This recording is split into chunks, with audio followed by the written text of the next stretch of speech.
Good morning and welcome to Smashi Business. I'm Lubna Hamdan. And I'm Richard Fitzgerald. Is your watch okay there, Richard? Yeah, my watch hit the table. Sorry about that. The lights kind of were really strong when they just went up on the video show, and they kind of caught me off guard a bit. But yeah, true. It also gets very hot in here, which is great because then the guest starts sweating, and I get all the great answers. So is that what happens? Good news. I think you make them sweat in a colder environment too. But yeah. Thank you. I'll take that as a compliment. Thank you. We'll go through the headlines real quick. The PIF has initiated talks to acquire the kingdom's national carrier, Saudia. And Apple is discussing using Google's divisive Gemini to boost iPhone's AI. And Abu Dhabi saw a new record for the Emirates' priciest apartment in Nobu residences. And then popular YouTuber Mr. Beast got a $100 million Amazon deal for a competition reality show. I need to become a YouTuber, gosh. NVIDIA revealed its latest AI chip, which it claims to be 30 times faster than the previous one, and then will be joined, stay tuned, by the CEO of Creative Zone, one of the UAE's most trusted business setup advisory firms, according to them. Great. Yeah. So how has your morning been? Yeah, all good. You started by censoring me and telling me that I can't say my personal views on camera. Oh, we were just chatting about Russian politics and how irrelevant it is to the show. But no, I actually, before this show, I don't normally prep as well as you do, but I did listen to Mr. Beast's podcast on the back of his tweet, because he was like, I was going to do a press release, but I just decided to jump on and do a podcast. So I do have a lot to share on that story, but I think we'll kick off with the other ones. Yeah, okay, cool. I guess let's get into it because there is a lot going on. We're living through really exciting times, I think. Let's talk about the PIF. Yeah. It's in talks to acquire Saudia, the national carrier. And we're seeing a lot of these deals. We saw that with the merger, the Meydan and Nakheel merger into Dubai Holding that Sheikh Mohammed announced just a couple of days ago. And that's going to allow them to compete not just regionally, but globally. It's very exciting seeing the Emiratis kind of making these moves.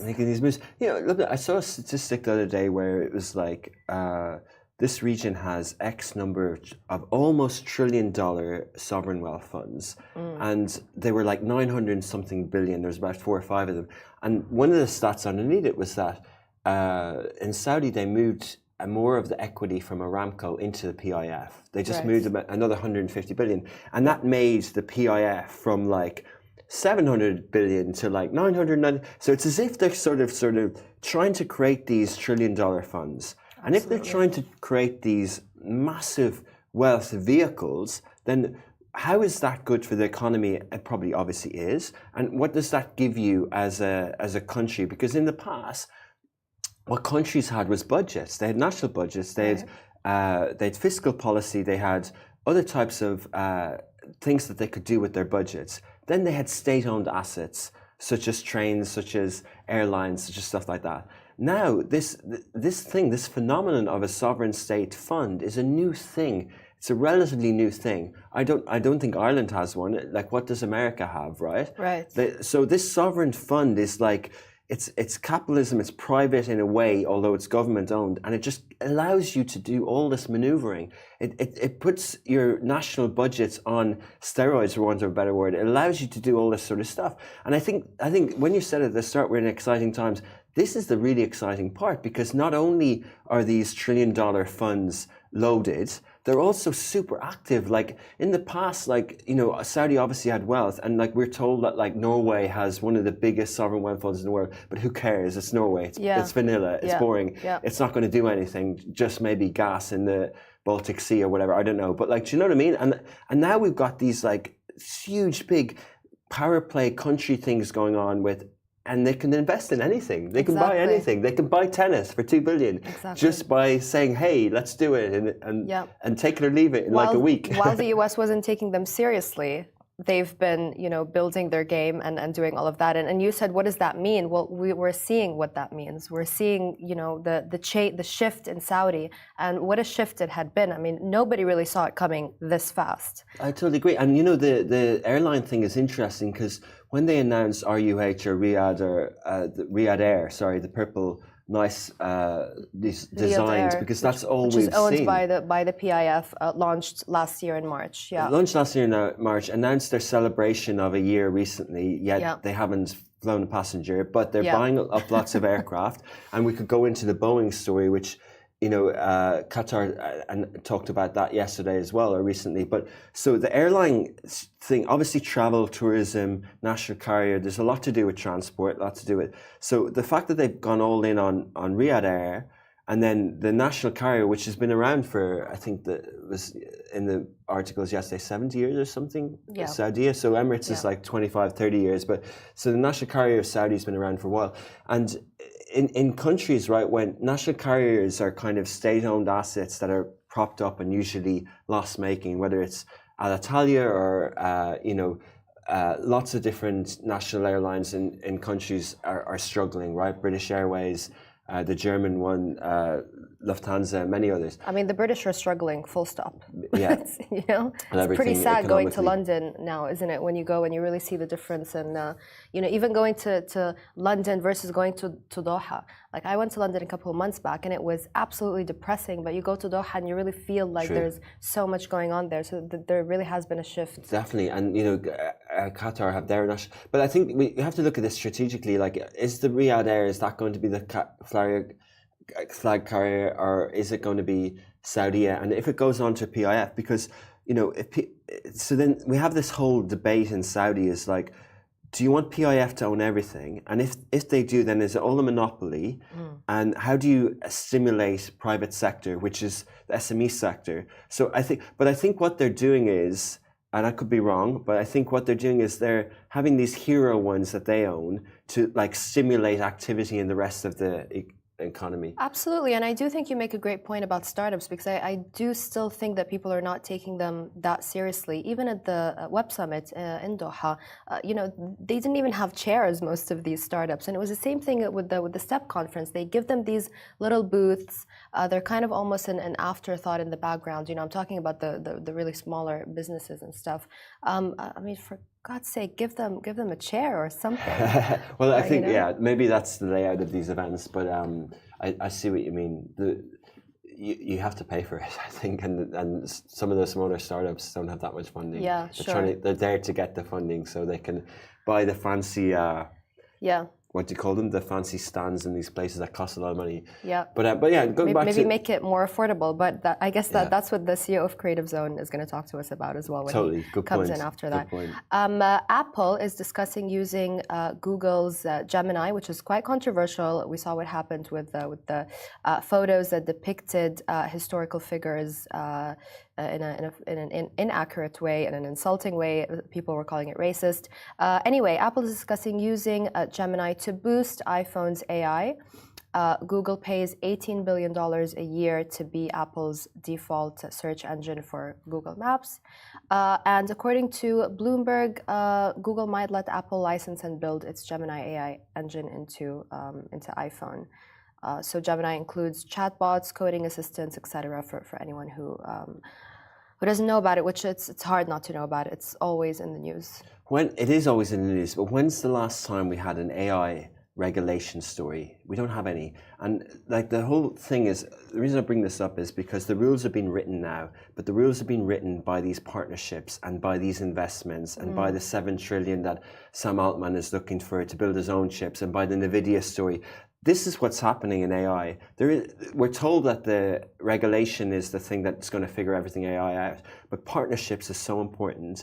Microsoft, under Satya Nadella, basically got over all their antitrust stuff by doing partnerships, and they became nearly a $2 trillion company by being vanilla with everyone and making deals. And now what we've got is, this is a fascinating story, because Google and Apple have both been criticized with how slow they've been to the AI game. There are commentators who think that Apple are missing a trick with AI, that they don't have a cohesive strategy.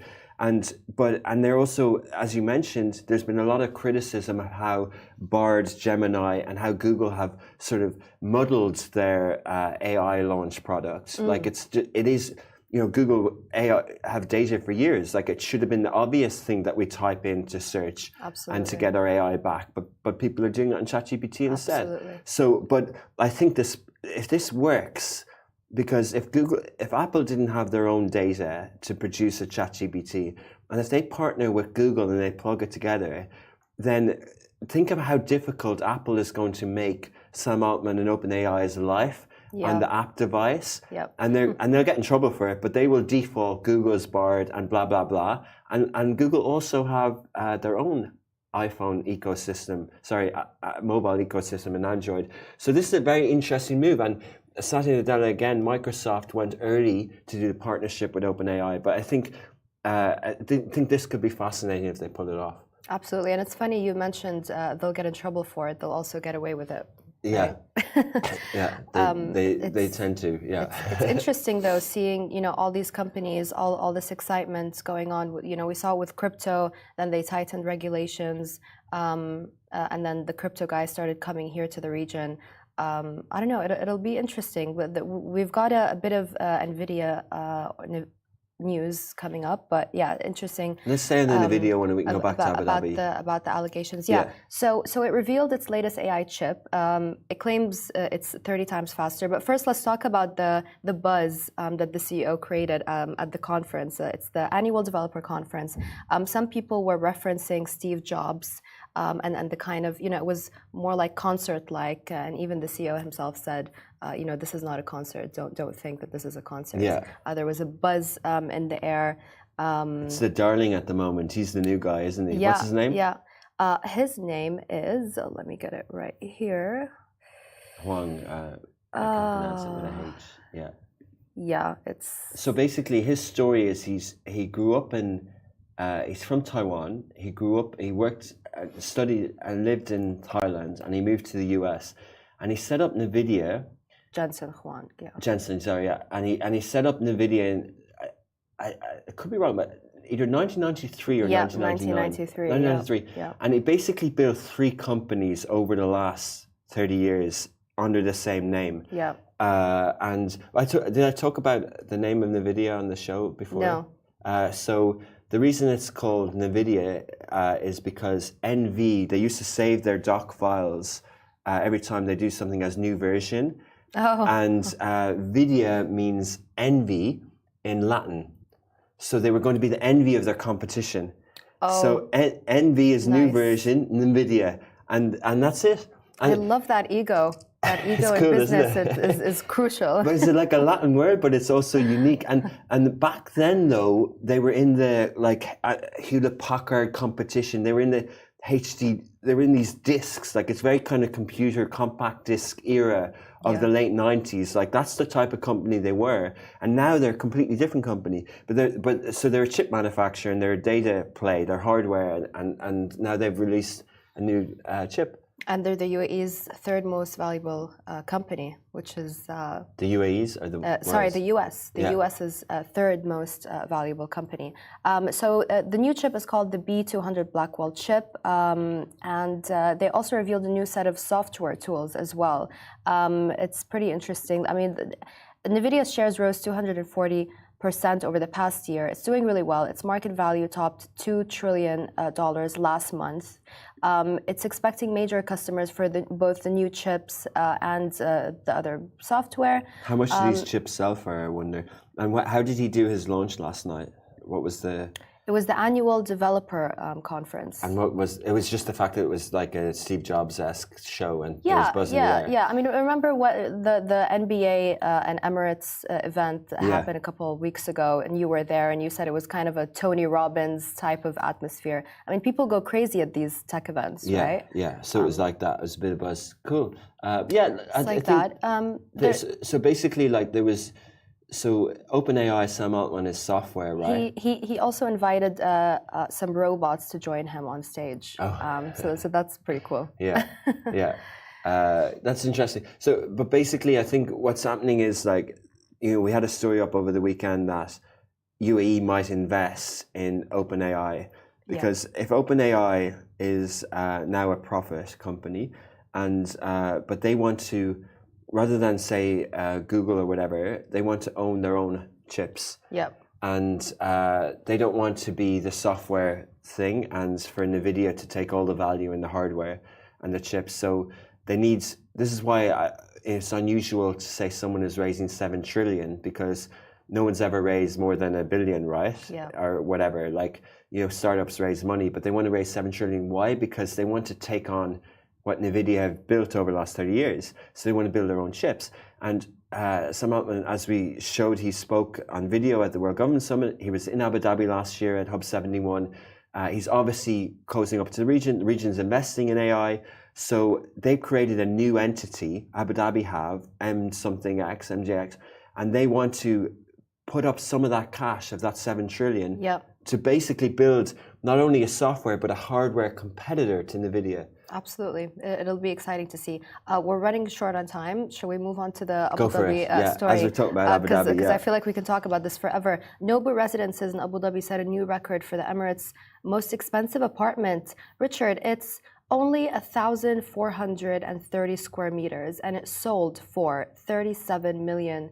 It's the Nobu Residences on Saudia Island. It's a pretty small apartment for that amount of money. Square meters, but that's square feet. So that should be 10,000 square feet.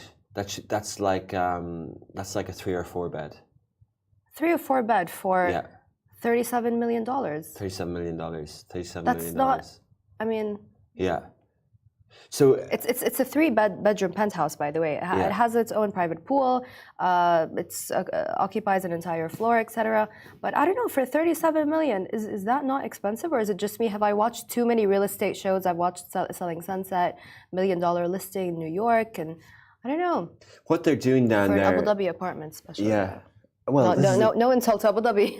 We love it. But this is the thing that they've created. I think out of nowhere in the last 5 years, they've created the supply and the demand. So with Aldar and with other strategic partnerships, like what's happening in Saudia there with, the Guggenheim and the Louvre and all these developments that have residents as well.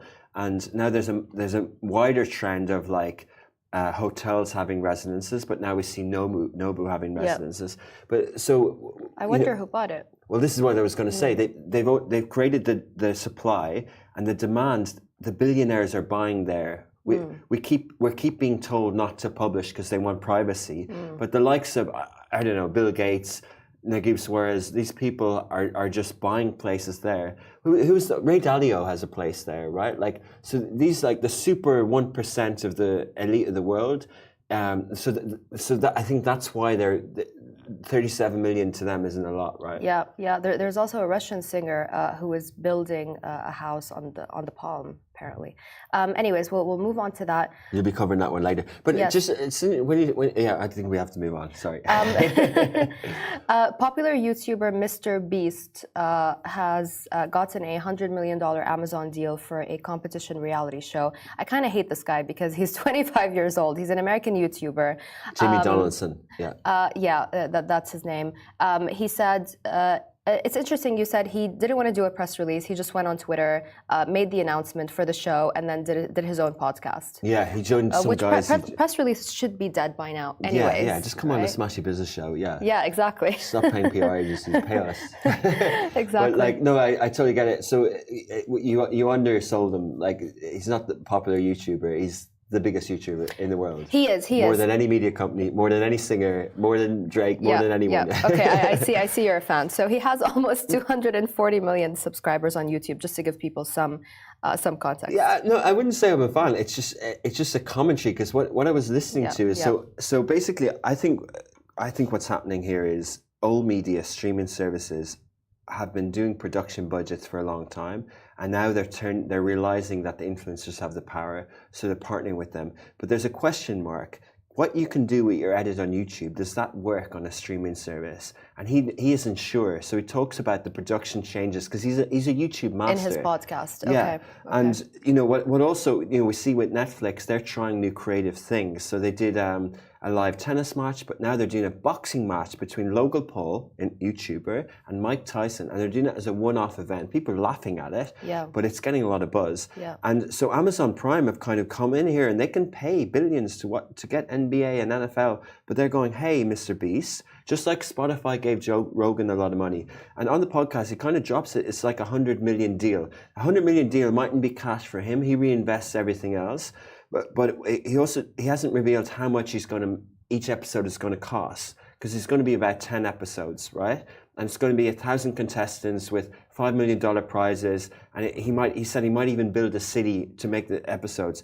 When he started YouTube years ago, he might do a video for cheap or whatever. A year ago, he was spending $250,000 on a video with everyone he's paying. Now he's spending $2.5 million per video. Yeah.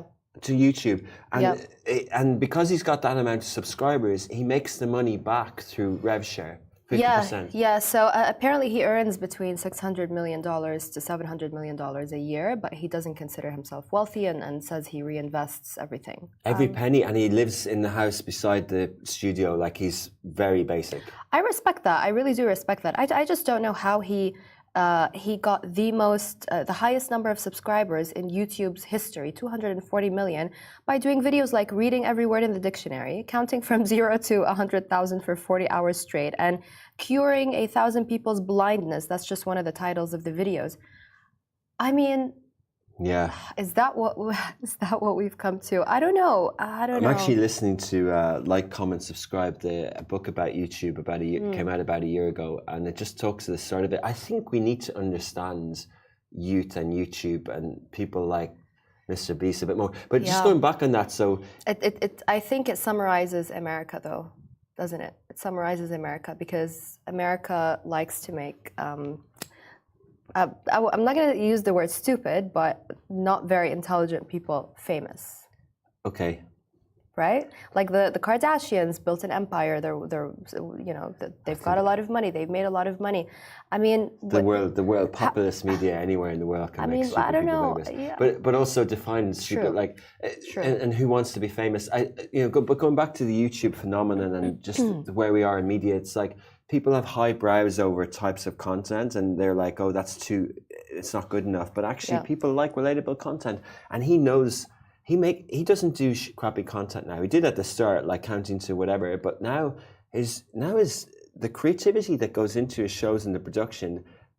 It is high end. It's just done not in the way that we know, and we're going to see it now in streaming services. But don't you think he's facing the same problem that media companies are facing as well? Because he is making a lot of money, but he's reinvesting all of it. He's got the highest number of subs in YouTube's history, but he still doesn't consider himself wealthy. Yeah, well, because of the high cost of all of those productions. Isn't that the opposite point of doing YouTube? No, I think you're twisting his words. He doesn't take cash out, so he doesn't have a wealthy bank account.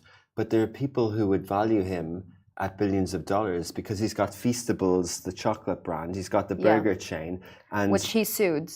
Because they were making raw burgers and bad quality burgers, and it was affecting his reputation. Yeah. I mean, for God's sake, like if you want to open an F&B business, surely you need to be on top of it, right? Yeah. It was made in cloud kitchens and stuff. Yeah. I don't know. These people are strange, and I always feel like there's someone behind them. Like all the Kuwaiti influencers in Kuwait, there's always someone behind them. Just, it seems really weird to me that... But why is he the strange one? Like, I'm trying to say that... It's the whole concept of influencing and influencers. But it's media and it's attention. It's like, say Tucker Carlson, or there's a new guy. But there's value, at least, in Tucker Carlson's. Like, define value. Like, define value. Like, some people like escapism. Some people like entertainment. Kids like certain type of show. Sure, absolutely. Like, he's obviously creating a type of value that people are willing to exchange their time for. Yeah, reading every word in the dictionary is at least that's okay. But some of the other stuff is, I don't know. It's like Mo Vlogs. Why is Mo Vlogs famous? I don't know. He's a good YouTuber. I disagree. Like, I can't watch any of his videos, but anyways. But people can, and the stats don't lie, and he knows how to edit it, and that's the trick. And if someone masters a craft, well done to them. YouTube is there, at least YouTube is there to reward. Like there's people who spend loads of time on Instagram and there's no kickback, there's no rev share. Sure. So I respect people who figure out to be on camera, to spend time editing, and to figure out the creator economy. The creator economy exists, right? Like being an influencer might be a trigger word or whatever, but making content and understanding the economics of the internet and receiving value in return is empowering. And good luck to those who figure it out. Yeah, as long as there's value. That's it. That's it. Value. Okay, the CEO of Creative Zone is going to be joining us up next. All right, Stay tuned. I'm out. Bye. Thanks, guys.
Lorenzo Joris, I hope I pronounced that correctly. Perfectly. The CEO of Creative Zone. It's one of the UAE's most trusted business setup company, advisory firms. You guys have helped over 45,000 professionals in the UAE, correct? Right. How is it looking for startups? At the Qatar Web Summit a couple of weeks ago, we spoke to Fadi Ghamdour of Wamda Capital, and of course, he's legendary for founding Armex. Right. And he said there's no more free money for startups. The funding has gone down according to several reports. How is it looking for startups and SMEs? That's a good question, and it's good that you have this sort of viewpoint from Fadi. Fadi is seen as one of the fathers of entrepreneurship in the country, in the UAE, in the region, with what he has done and he has achieved. Look, like everything else, funding for startups goes in cycles, and it all aligns to international markets and the flow of money around the world. Due to the increase in interest rates, it's become more difficult for some organizations to indebt themselves and acquire debt in order to go out and invest in things. So the last 2-3 years that we've seen higher interest rates from around the world from the financial institutions, well, the people borrowing money have been a little bit more cautious when it comes to indebting themselves in order to go out and invest in people. So that's why we've seen a slowdown of interest of people wanting to go and take loans in order to go and invest in companies.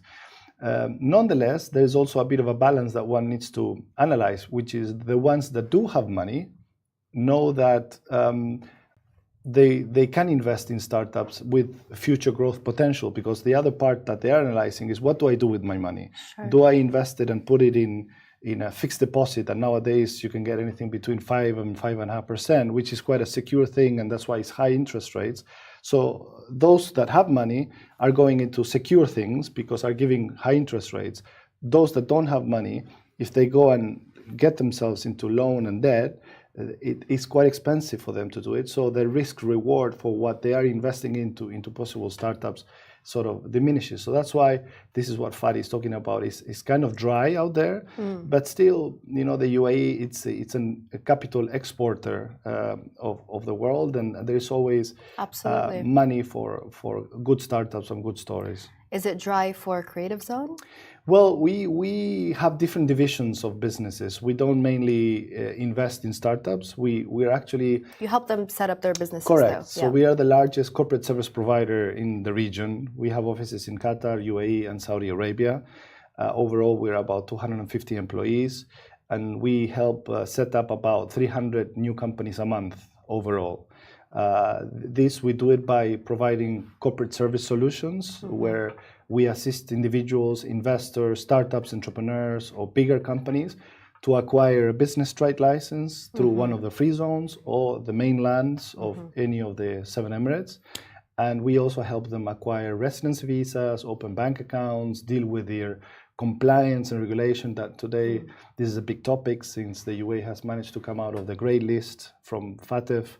Right, so there's a big thing to discuss on that too, but that's what we do in a nutshell as a company. So how easy, I'm guessing the UAE is the easiest out of those 3, Saudi and Qatar, the easiest place to open a startup, still has its hurdles. Yeah. And then how difficult is it in Saudi and Qatar? Because even in Qatar, it's still hard to get a visa for certain individuals, to get their family a visa, so there are those challenges. Just walk us through that a little bit. That's a good point. In fact, I think the UAE is the one that is ahead of the rest of the GCC countries when it comes to the easiness of starting up a business. I think the UAE has been working on this for over, I would say, easily 15, 20 years in looking at how they can make things and the processes easier. With the advent of the development of all the free zones that were established here, there's over 54 free zones operating in the country. That shows the strength of wow, opportunity. I didn't know that actually. Right. 54 free zones. 54 free zones. So imagine as an investor, as a startup or entrepreneur, you don't even know where to start. Which free zone suits best the type of activity that you want to do.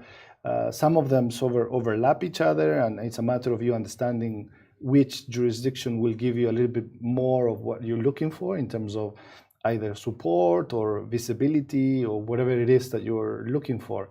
But the UAE has really gone a long way.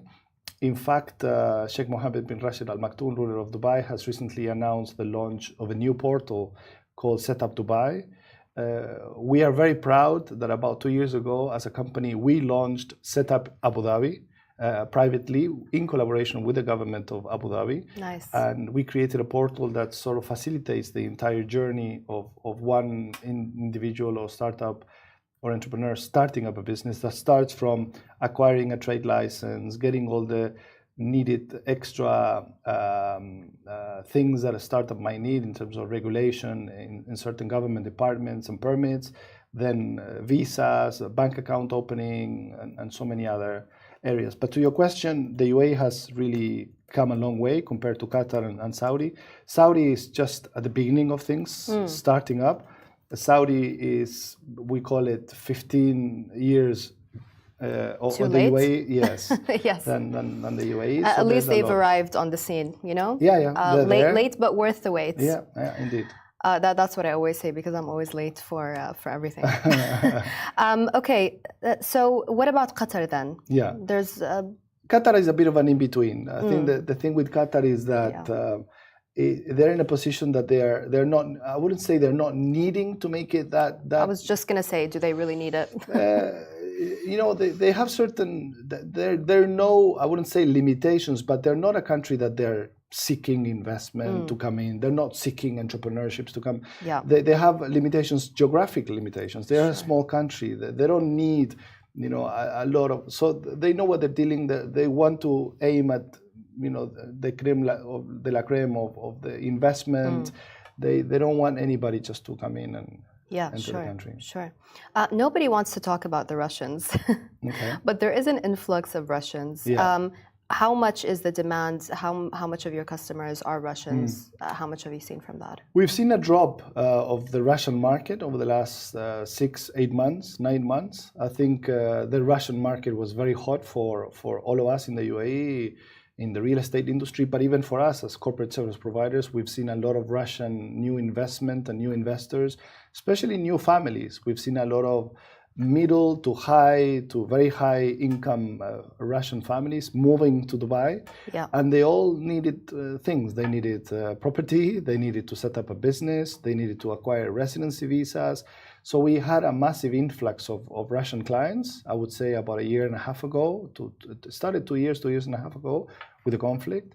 And in the last 6 to 8 months, it has really subdued. So it's a lot less nowadays. Right. I mean, how difficult is it now for a Russian to open a business? Has it become easier, or is it still challenging? Well, it's a little bit challenging, mostly banking-wise. Banking, so, exactly. So the banks have certain restrictions, especially now that we are aligned to international standards and international rule of law. Right. So there are certain things that the international law says on how certain countries are having to be dealt with from a policy point of view and restrictions. So the Russians are currently having problems with banking, but also from Russia to other countries. So even themselves, they find it very difficult to take money out of the country. Of course. So even if they open up and they open a bank, it's difficult for them to take money out. Sure. So this is the restriction. So maybe they are here, maybe they show up and they have cash, and then the banks are like, they don't want to touch them. So I guess that's where cryptocurrency and blockchain comes but into this place. starts being a little bit of this whole gray area that nobody really understands how to deal with it properly, and nobody knows on which side of the law you stand, Absolutely. Absolutely. I guess we'll find out. Yeah, indeed. Where are you expecting demand to come from? Are you expecting more demand from Saudi? Or has that kind of subdued as well? And what countries are what regions are you seeing most demand from? No, good question. As markets for us of interest, I think Europe keeps on showing very good interest into the Middle East. I think Europe is going through a bit of a tough time economically. Markets like the UK, France, Germany, and I have to say a lot of Europeans are looking into this part of the world. They see the glamorous lifestyle and the sunshine and the low corporate tax rates, and they go, let's go and give that a try. And so for us, Europe is the number one market for individuals coming to the country and wanting to relocate here and open businesses. The Indian subcontinent has always been very strong, and that's very steady. Indian high net worth individuals have also been moving a lot to the country, and there's also been certain shifts when it comes to the restrictions and the policies. Yeah. Even the UK recently announced some new non-dom regulations for UK nationals that are living abroad or that have a sort of a foot in and a foot out of the UK, which starts making it a little bit clear what you're supposed to do. And in our opinion, that's going to end up pushing out a lot of British nationals that are going to have to decide whether they end up moving 100% themselves out of the UK. And this is where a country like the UAE is going to end up benefiting a lot. Yeah, absolutely. I mean, we spoke about this earlier on the show. It's not the best time right now to be in London. The government is not doing people any favors. The taxes are high. Yeah. It's pretty miserable out there, I have to say. Yeah. So it's a great time for the UAE. And I feel like, you also see all of these private clubs. We've got the Arts Club. When the Capital Club first opened, it wasn't as exciting, wasn't as interesting. It kind of, failed a little bit. But now you've got all of these new private clubs. It's kind of like, London, perhaps in the 90s, sort of vibe. Yeah. Everyone is coming here. Indeed, indeed. So it's interesting. Let's talk about some of the pain points for companies setting up, etc. Let's talk about virtual offices. A lot of people don't know that you can set up a business and not actually have an office, but you can have a virtual office. Correct. Tell us a little bit about that. Right. So again, I think the UAE has been very smart on the way that they've been introducing certain policies and structures on the way people can do business. I think after COVID, the world realized that there's a different way on how business owners and entrepreneurs conduct business. And the one thing that we all learned is that we need to be very agile, very flexible. We need to be very lean cost-wise, because when you get hit by these kind of sort of downturns, you need to be able to adjust very quickly. So if you have very expensive offices and fit-outs and all these, employees in a jurisdiction that makes it very difficult for you to hire and fire in an effective way, this is where businesses go bust.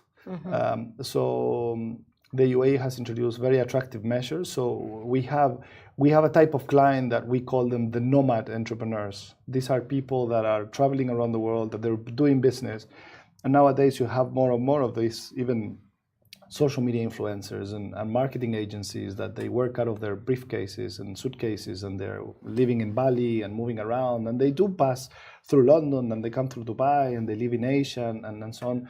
So they become very lean cost-wise. They can get a trade license in the UAE. Sounds like a dream. Yeah, for living many, in Bali and working exactly, and out of there's your a big suitcase. market of that. And people all over Europe and Asia and Africa realize you may have an e-commerce company that you're operating out of Accra in Ghana, but you can operate that through a business trade license from Dubai. Yeah. You can have a very small or virtual office from here. You can have some staff in Dubai, some staff in Africa, some staff in Asia. So people are operating in this new world, in a very sort of virtual world that is interconnected through many different ways. So the UAE has launched these very exciting products.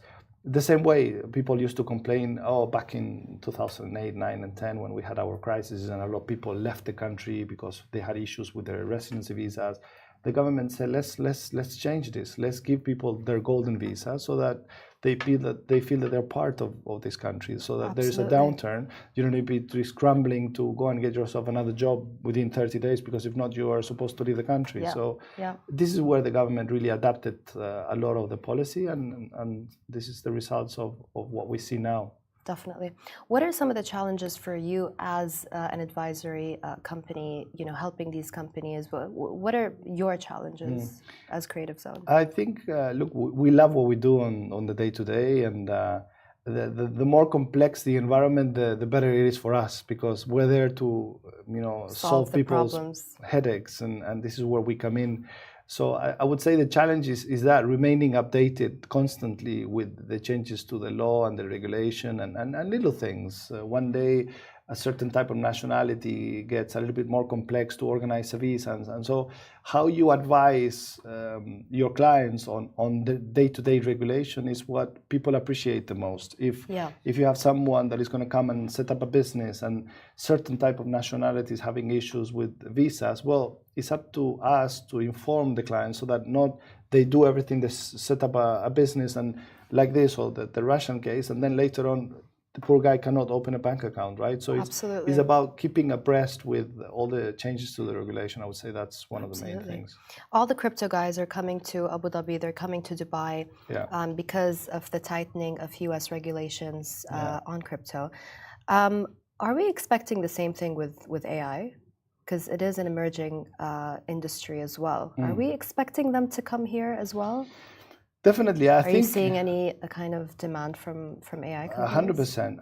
I think the reason we're mentioning AI and crypto is because they've been one of the two up-and-coming industries, but it's not related to the industry per se that they're coming here because of that. I think it applies to any industry. I think the reason why so many people are coming here is because it's just more effective and more affordable and more convenient to operate any of these companies. So whether it's a crypto, an AI type of company, even the crypto side, we're still trying to figure it out. We set up Vara recently, and there's a new free zone in Ras Al Khaimah called RAKDAO that is giving proprietary trading of crypto as a license. So I think we're all trying. We're trying to understand how we go about this. But this to me applies to every sector. I saw on Twitter someone posted he's quite a prominent U.S. businessman, and he posted, "I've moved all of my companies from the U.S. to Dubai because my country doesn't want to see me succeed, and I feel more support in Dubai." It's interesting these kinds of add to that perhaps Dubai will only charge him a 9% corporate tax to his earnings versus a possible 20, 25 or 30% that the US will want to charge him. So it makes a lot of sense for these crypto whales, if we call some of these, to come and cash their wallets in a place that is more effective tax-wise. Sure, absolutely. Yeah. Any kind of predictions for the future? What are some trends that we're looking at? I'm personally very optimistic about what is to come for this country and for Dubai and Abu Dhabi and all the 7 Emirates. It's incredible to see how everyone is pushing in this direction. You have places like Ras Al Khaimah with so big ambitions of what they want to create the Monaco of the Middle East. And I personally met Sheikh Saud bin Sakr Al Qasimi. More exciting than Monaco, though. Monaco can be a little bit boring. Yeah, well, but come on, you have to give it to them. They created something quite amazing, and they have the Formula One and so many other amazing events. But for a place like Ras Al Khaimah to think that we would be even comparing them to a place like Monaco 15 years ago would have been unheard of, right? So I mean, the casinos are going to make it all worth the while. Imagine. Not a great Ramadan topic, so we'll move past that. But is it true that it's harder to shut down a company and more expensive to shut down a company than to open a company here in Dubai? It's not as bad as that, but yeah, it is quite high. It's still more expensive to open one. But yeah, this is something that we hear quite often from clients and stuff, and this is something that I think very soon the government and the government authorities, the free zones and the different entities, licensing jurisdictions, are going to have to get to terms with, because it's true that the pricing of closing a company are a bit high. Nice. Yeah. Thanks for your honesty. Is there anything people can do to avoid the higher costs? Is there anything they can do to lessen the closing a company? No. I would say if you want to avoid making some of these mistakes, make sure that you go in with understanding a little bit the long-term plan of your business. We see a lot of people getting in and out of business, and it's very painful because the fees are high. It's like everything else. If you make mistakes in real estate and you pay a lot of transfer fees and real estate commission fees and stuff, and you're not sure what you're doing, but if you're looking at long term and if you're setting up a business the right way, that's why it's important. Companies like us are advising people on those mistakes that we know usually a lot of newcomers tend to do. So we try to help people by advising them don't do it this way, do that, and be careful with certain areas. Interesting. I have so many more questions, but we're running out of time. Thank you so much, Lorenzo Joris, the CEO of Creative Zone. Thank you so much for having me. It's been a real pleasure to speak to you. It's been absolutely fascinating. Thank you. Thank you. Stream us, guys, if you want the video version on Smashi.tv, our subscription-based streaming service. We've got lots of exciting shows there, sports shows, you name it. Or listen to us wherever you get your podcasts, Anghami, Spotify, or Apple. And we'll see you and speak to you tomorrow.